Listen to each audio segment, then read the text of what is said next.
Apa kabar pemirsa dimanapun Anda berada, berjumpa kembali dalam program TVR 17 bersama saya Zia Ulba. Tepat pukul 17 waktu Indonesia Barat, kami hadirkan kepada Anda semua informasi paling baru dan menarik seputar kinerja dan kegiatan DPR RI yang telah disajikan oleh redaksi TVR Parlemen. Pemirsa TVR Parlemen, inilah TVR 17 selengkapnya.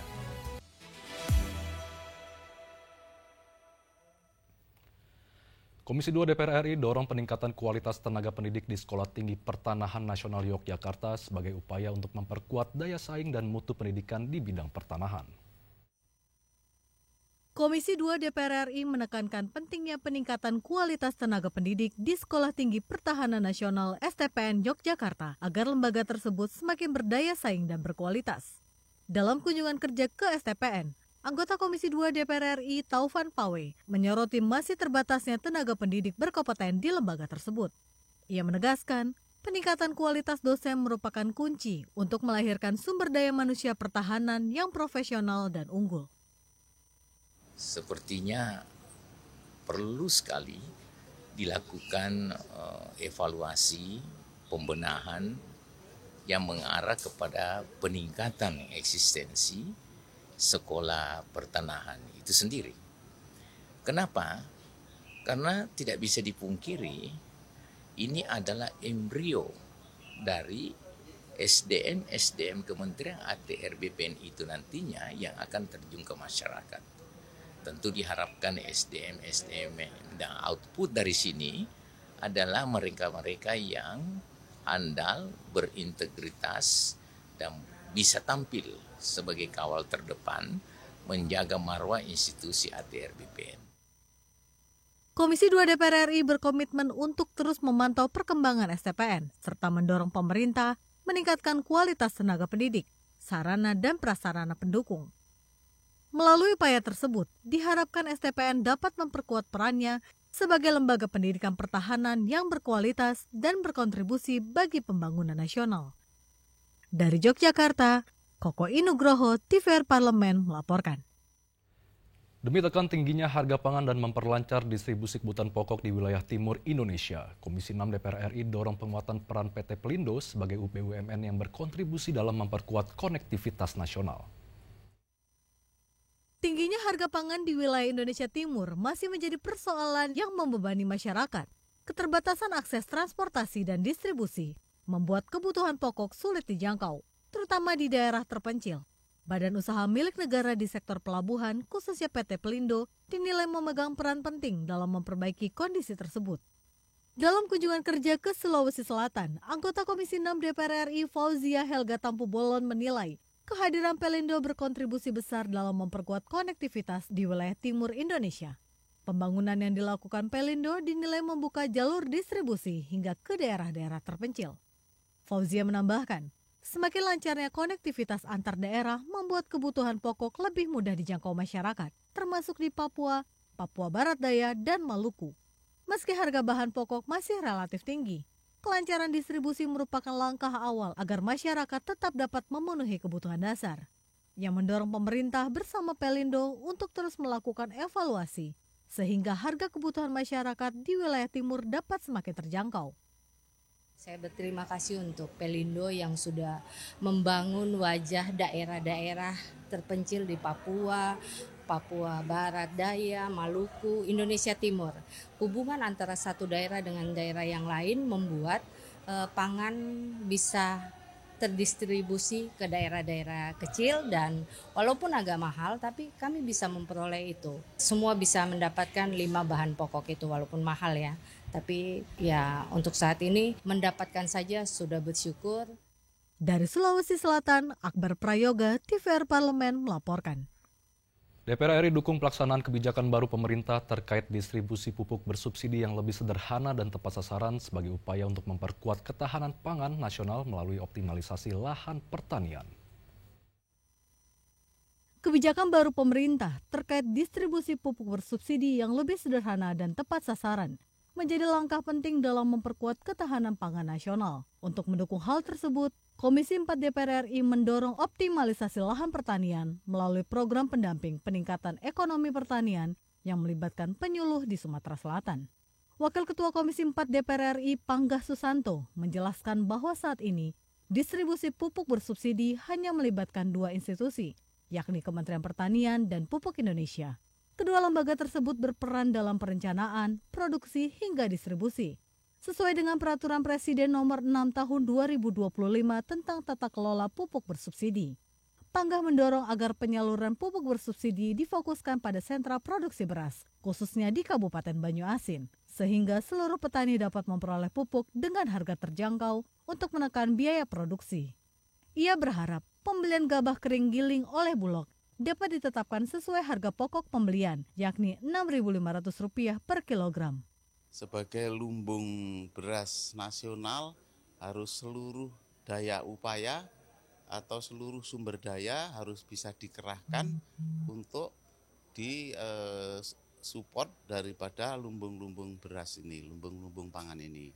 Salah satunya ada permintaan soal jalan akses masuk yang memang cukup berat ya, cukup rusak. Selain itu juga perbaikan saluran-saluran irigasi ya memang sudah dikerjakan separuh karena ini warisan zaman dulu. Dari Kabupaten Banyuasin, Sumatera Selatan, Hilman Hidayat, TVR Parlemen melaporkan. DPR RI menegaskan bahwa rancangan undang-undang penyiaran bukan sekedar pembaruan regulasi, melainkan langkah besar menuju keadilan yang adaptif dan visioner di era digital. Informasi selengkapnya sesaat lagi, tetaplah di TVR 17.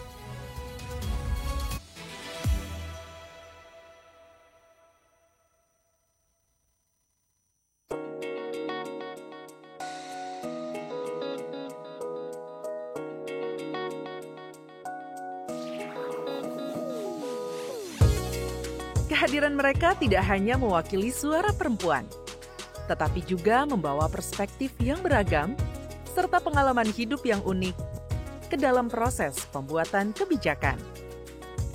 Saksikan Perempuan Parlemen hanya di TVR Parlemen. Selamat datang di Biro Pemberitaan Parlemen.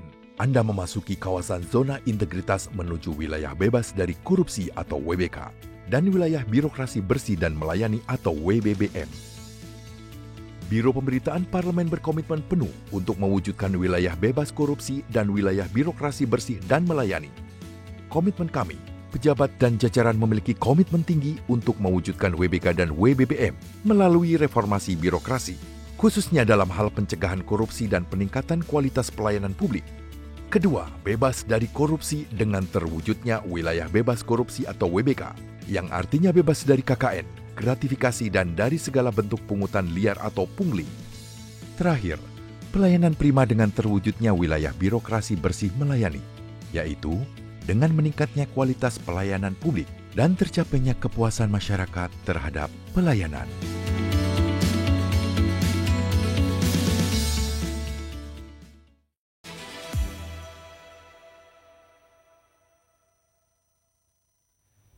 Pemirsa, di tengah derasnya arus informasi dan perubahan teknologi, DPR RI hadir memastikan ruang siar nasional menjadi lebih sehat, berimbang, dan berpihak pada kepentingan publik.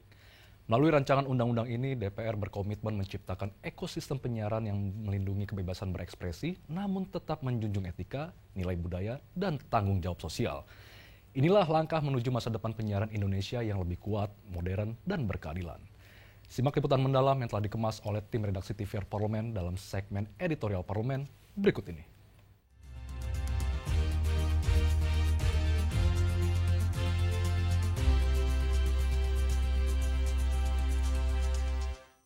Pesatnya perkembangan teknologi digital telah mengubah landscape penyiaran secara signifikan. Dari televisi terestrial berbasis frekuensi hingga platform digital dan konten kreator yang memanfaatkan layanan over the top atau OTT. Namun fakta di lapangan, regulasi penyiaran di Indonesia saat ini dirasa belum cukup adaptif terhadap dinamika tersebut. Sehingga DPR RI mendorong revisi Undang-Undang Nomor 32 Tahun 2002 tentang penyiaran agar menghasilkan regulasi yang berkualitas dan relevan sesuai dengan perkembangan zaman dan teknologi. Dalam pembahasan rancangan undang-undang penyiaran yang sedang berjalan, DPR RI berkomitmen terus melibatkan berbagai pihak untuk memastikan regulasi yang dibuat dapat mengakomodasi kebutuhan semua pemangku kepentingan. Keterlibatan berbagai pihak seperti akademisi, masyarakat sipil, pelaku industri, dan asosiasi jurnalis bertujuan untuk mencapai keseimbangan antara kebebasan berekspresi, perlindungan publik, dan perkembangan teknologi media digital. Nah, bagaimana pengaturan agar secara bisnis semuanya ini bisa jalan dengan baik, televisi swasta, terestrial bisa jalan, platform internasional bisa juga berkontribusi juga untuk ekonomi Indonesia, dan konten kreator bisa tetap bebas berekspresi namun sesuai dengan budaya bangsa secara konstruktif, membangun budaya bangsa Indonesia yang dikatakan adiluhung ini. Nah, ini kan perlu ada regulasi yang memadai. DPR RI bersama dengan pemerintah terus mengedepankan keadilan yang adaptif dan visioner dalam pembahasan rancangan undang-undang tentang penyiaran bagi media konvensional maupun digital. Pasalnya, saat ini televisi konvensional menghadapi biaya produksi yang besar dan regulasi yang ketat, sementara platform digital beroperasi dengan aturan yang lebih longgar menyebabkan persaingan yang tidak seimbang. Mari kita sama-sama cari mana yang terbaik untuk untuk regulasi ini ya, untuk budaya, bisnis dan juga iklim demokrasi kita, agar rancangan undang-undang ini juga diharapkan bisa menghadirkan regulasi yang adil, yang adaptif, yang visioner, agar juga media konvensional maupun digital ini bisa tumbuh seimbang, bisa tumbuh bersama-sama dalam melayani publik.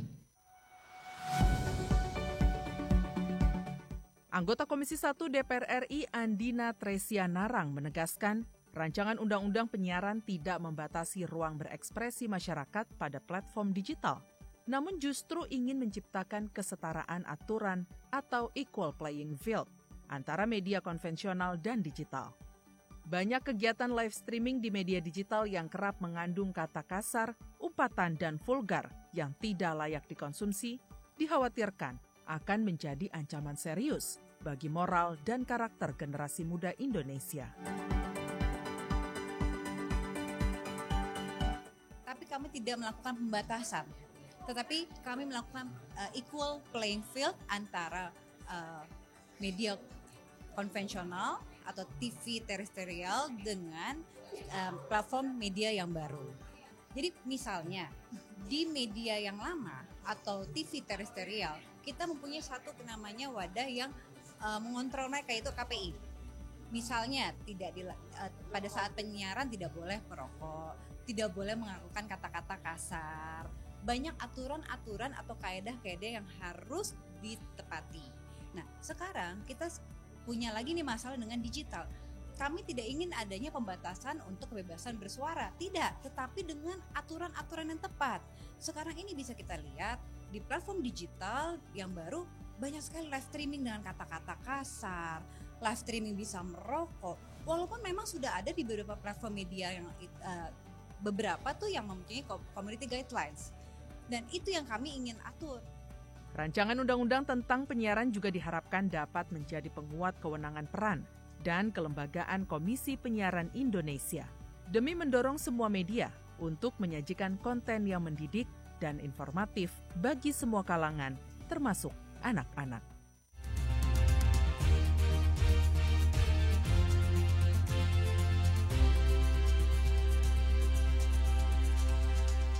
Proyek Kereta Cepat Jakarta-Bandung atau KCC menanggung beban utang sekitar Rp116,5 triliun yang ditanggung oleh pemerintah. Besarnya beban utang tersebut membutuhkan sinergitas antar stakeholder agar penyelesaiannya tidak membebani fiskal APBN. Lantas bagaimana pandangan DPR RI terhadap isu ini? Informasi selengkapnya usai jeda, tetaplah di TVR 17.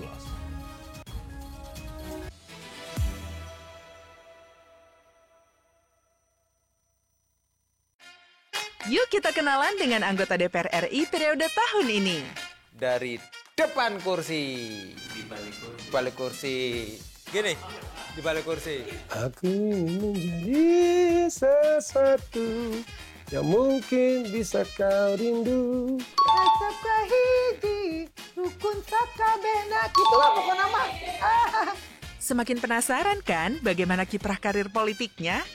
Hanya di TVR Parlemen. umur 27 tahun, saya mulai di DPRD Kabupaten Rokan Hilir, itu di Riau. Saya 1 periode di sana, waktu tahun itu di 2009, lalu di 2014, 2019, 2 periode di provinsi, dan alhamdulillah ini periode keempat, pertama kali di DPR RI, saya diberi amanah, tentunya masih terus di fraksi Golkar. Saya menilainya dari sisi semua cabur sebenarnya bagus. Jadi ini berjalan seiring waktu saja sih. Tidak ada saya tentukan harus saya manajer ini dan itu. Saya melihat perkembangan daripada atlet-atlet. Begitu mereka sudah tidak produktif, itu banyak kondisi kehidupannya kurang bagus. Saya ingin berkontribusi, mencontohkan karena memang juga ini futsal putri, bahwa perempuan itu bisa. Perempuan harus bisa menentukan saya mampu di bidang olahraga, tapi saya tidak lupa menata masa depan saya gitu.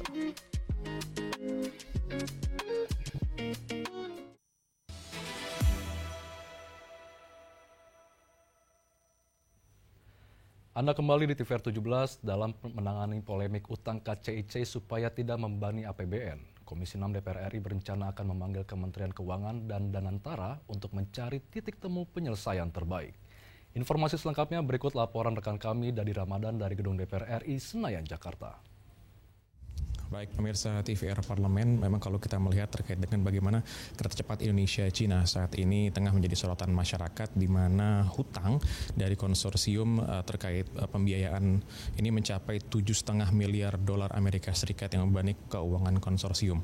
Lalu juga terutama BUMN yang di dalamnya ini menegaskan bahwa pemerintah nantinya tidak akan menggunakan dana APBN dalam pembiayaan terkait KCIC atau kereta cepat Indonesia-Cina ini. Dan sudah bersama kami Ketua Komisi 6 DPR RI Bu Anggia Ermarini untuk membahas terkait bagaimana Bu, kalau kita melihat sebesarnya hutang KCIC ini kan juga kita melihat ini menyita perhatian publik. Lalu bagaimana Komisi 6 melihat kondisi finansial ini dan juga sejauh mana pembengkakan BI ini bisa dibenarkan Bu?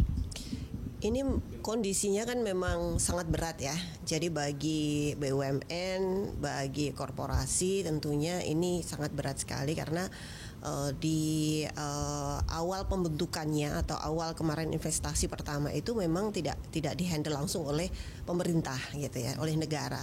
Lalu kemudian kan berlanjut sampai sekarang. Yang hutangnya kita melek aja hutangnya udah langsung banyak dan saya nggak tahu sampai kapan. Saya sudah berapa puluh tahun yang akan datang itu belum bisa terbayarkan. Nah, kami memang di Komisi 6 meminta untuk negara ikut dalam kemelut ini gitu ya, untuk bisa menangani begitu, untuk membantu menangani. Karena kalau tanpa itu ini yang korporasi atau BUMN nggak akan bisa untung selamanya, susah gitu. Dan dengan adanya misalnya Danantara, lalu ada komunikasi, kalau kita misalnya harus menanggung itu semua, ini di beberapa BUMN yang lain juga harus ikut loh menanggung utang itu. Jadi tidak hanya kereta api saja, tetapi juga BUMN yang lain juga ikut menanggung itu. Nah, kita akan bicara dengan Danantara juga.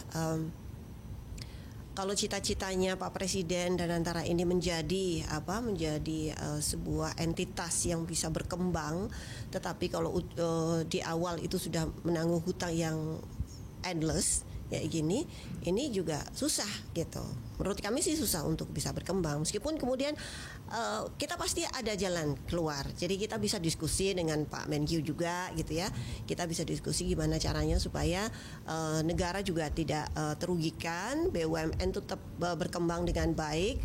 Cita-cita bahwa Indonesia punya korporasi yang besar dan punya bisa mengambil atau bisa menghasilkan dividen yang lebih besar, ini juga bisa terwujud gitu. Ibu kan tadi sempat menyinggung akan berkoordinasi dengan Pak Menteri Keuangan nih. Lalu tuh kalau misalkan seandainya Kementerian Keuangan tetap tidak ingin membiayai dengan menggunakan APBN, apakah ada skema lain? Kita diskusi dulu. Kan belum. Jadi kita diskusi, ngobrol dulu. Pak Menkyu kan juga baru ngomong juga gitu kan, meskipun sudah beberapa kali. Tetapi kita nggak ada jalan mentok, itu nggak ada. Pasti di situ ada kesulitan, di situ ada jalan Mas ya. Kita cari itu jalan itu. Nah juga kan ada rencana untuk menambah rute nih sampai ke Surabaya, yang tadinya cuma sampai Bandung. Lalu Komisi 6 ini melihat realistis nggak nih di tengah kondisi perekonomian seperti sekarang? Ini harus diperhatikan. Pengalaman di WUS yang KCIC itu harus pengalaman itu harus ambil, lalu kemudian kalaupun toh misalnya akan jadi ke rute Surabaya, itu harus dihitung sebenar-benarnya. Jadi jangan sampai kemudian negara juga rugi, lalu kemudian BUMN-nya juga rugi gitu. Jadi jangan sampai seperti itu. Memang jalur dari Jakarta ke Surabaya lebih menjanjikan ya dibandingkan dengan dengan Jakarta Bandung. Jakarta Bandung sih sebenarnya menarik juga, tetapi kan karena di awal investasinya tinggi banget dan itu keren banget loh anyway. Wush itu keren banget. Tetapi kita tetap harus diperhatikan secara cermat begitu supaya tidak bingung di kemudian hari. Nah, catatan selain pembiayaan yang begitu besar di awal Bu, untuk nanti seandainya memang benar-benar nih Jakarta Surabaya ini benar-benar terrealisasi apa Bu dari Komisi 6? Ya kita lihat dulu perencanaannya kayak apa. Kita belum dengar secara detail kok. Ini kan juga baru rumor-rumor juga kan. Belum ada official dari BUMN atau Kementerian Perhubungan. Kita mau bikin. Nah kalau misalnya ini ya kita diskusi dulu. Gimana kita bedah bareng-bareng gitu. Terima kasih banyak Bu Anggia, selamat bertugas kembali Bu. Pemirsa, tadi itulah pembahasan kita bersama dengan Ibu Anggia Ermarini, Ketua Komisi 6 DPR RI, yang menyatakan nantinya DPR RI akan berdiskusi lagi dengan Kementerian Keuangan bagaimana terkait pembiayaan hutang mencapai 7,5 miliar US dollar dari proyek kereta cepat Indonesia China ini juga akan masih membahas bersama dengan Danantara terkait perluasan dari rute antara Jakarta Bandung menjadi Jakarta Surabaya dari kereta cepat Indonesia China ini. Sekian dari saya Dede Ramadan, kembali ke rekan kami di studio. Selanjutnya pemirsa, apa saja yang menjadi sorotan di media online nasional pada hari ini? Usai jeda, tetaplah di TVR 17.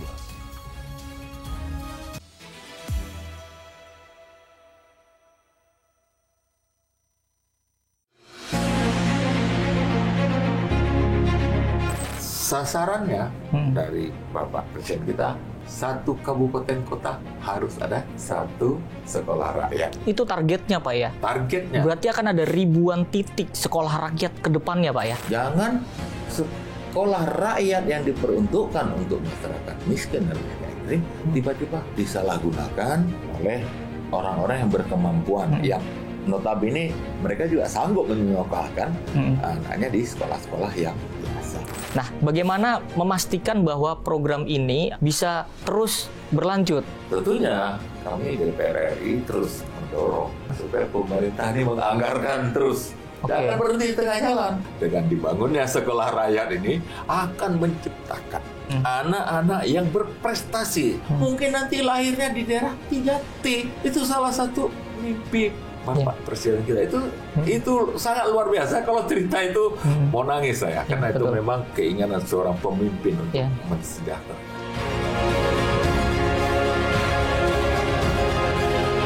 Hanya di TVR Parlemen.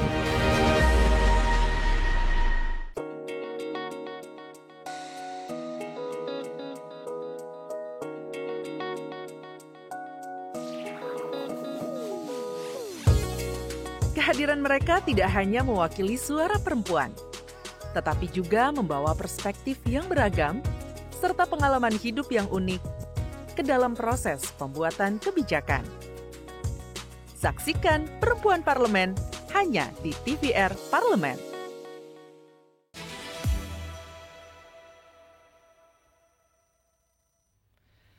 Anda kembali di TVR 17 dan pemirsa, kali ini kita masuk ke segmen media online nasional. Mari kita simak isu apa saja yang menjadi sorotan media serta tanggapan dari sejumlah anggota Dewan bersama rekan kami, Rini Reski.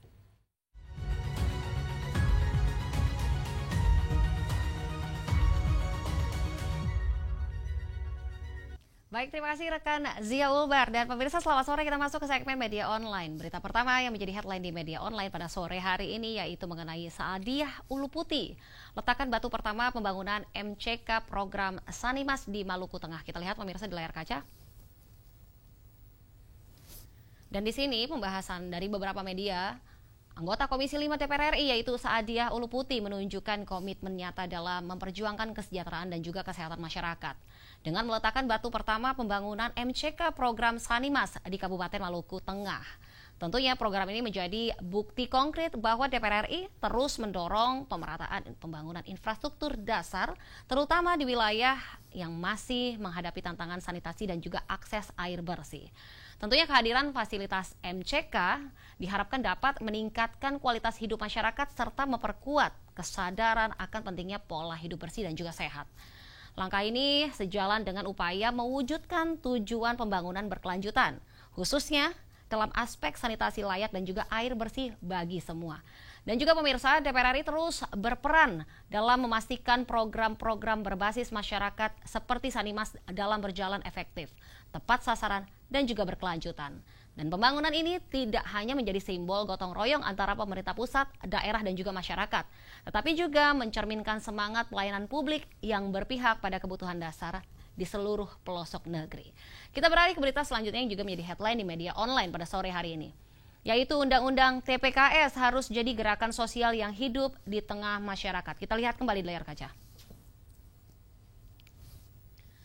Baik pemirsa, di sini DPR RI juga menegaskan bahwa undang-undang tindak pidana kekerasan seksual tidak boleh berhenti sebatas produk hukum di atas kertas, melainkan harus menjadi gerakan sosial yang hidup di tengah masyarakat.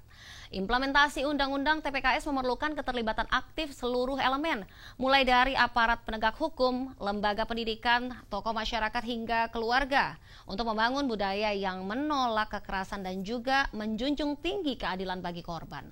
Dan DPR RI di sini juga memandang bahwa kehadiran undang-undang ini merupakan tonggak penting dalam memperkuat perlindungan hak asasi manusia, khususnya bagi perempuan dan anak yang rentan terhadap kekerasan seksual.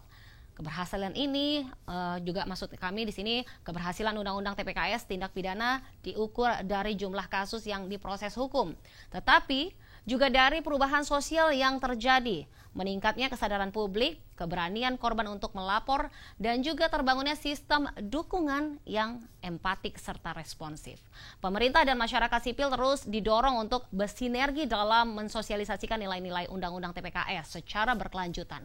Hanya dengan menjadikannya gerakan sosial bersama, semangat perlindungan, keadilan, dan juga kemanusiaan dalam Undang-Undang TPKS dapat benar-benar terwujud di kehidupan nyata. Baik pemirsa, itu tadi headline di media online pada hari ini yang saya sampaikan terkait dengan Saadia Uluputi, letakan batu pertama pembangunan MCK program Sanimas di Maluku Tengah, serta Undang-Undang TPKS harus jadi gerakan sosial yang hidup di tengah masyarakat. Sekian dari saya, Rinda Reski, kembali ke rekan Zia Ulbar. Terima kasih, selamat sore, dan sampai jumpa.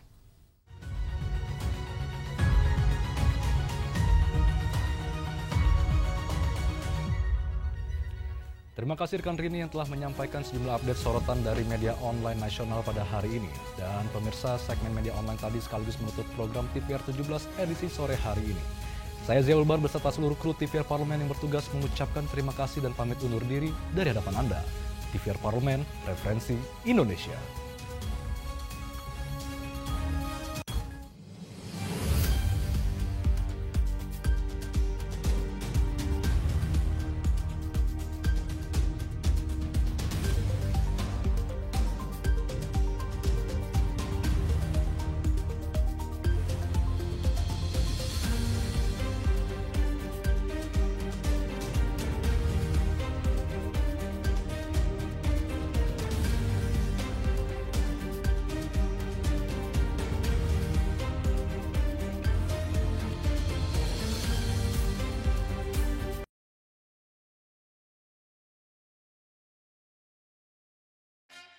Yuk kita kenalan dengan anggota DPR RI periode tahun ini. Dari depan